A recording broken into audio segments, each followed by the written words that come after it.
కొత్త బైకర్స్ గురు పాత బస్తీలో రైడ్స్ షురు. పూర్తి వివరాలకు చదవండి రేపటి సాక్షి దినపత్రిక. దేవరా కోసం ఎన్టీఆర్ అమెరికా వెళ్లిపోయాడు. లెక్క ప్రకారం హైదరాబాద్లో ఆదివారం ప్రీ రిలీజ్ ఈవెంట్ జరగాలి. కానీ ఊహించిన దానికంటే అభిమానులు ఎక్కువగా వచ్చారు. 5,000 మందికి పట్టే చోటుకి ఏకంగా 25,000 మందికి పైగా తరలివచ్చారు. తోపులాటిని కంట్రోల్ చేసేందుకు పోలీసులు లాఠీ చార్జ్ చేయాల్సి వచ్చింది. అలానే ఇంతమందిని తట్టుకోవడం కష్టమని చెప్పి కార్యక్రమాన్ని రద్దు చేశారు. దీంతో తారక్ని కళ్ళారా చూడాలనుకున్న ఫ్యాన్స్కు నిరాశ తప్పలేదు.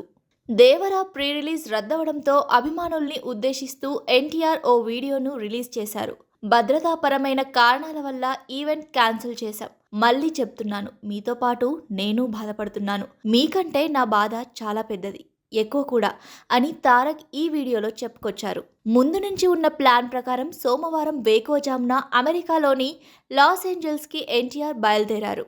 అక్కడ సెప్టెంబరు 26న ప్రీమియర్స్ పడతాయి. దీంతో అక్కడే జరగబోయే బియాండ్ ఫెస్ట్ కార్యక్రమంలో పాల్గొంటారు. అలానే కొన్ని ఇంటర్వ్యూలు కూడా ఇస్తారు. ఆ తర్వాత తిరిగి హైదరాబాద్ చేరుకుంటారు. దీన్ని బట్టి చూస్తే దేవరా ప్రీ రిలీజ్ ఇక లేనట్లే. అభిమాన హీరోని చూడాలనుకునే ఫ్యాన్స్ కి ఇది ఓ రకంగా బ్యాడ్ న్యూసే.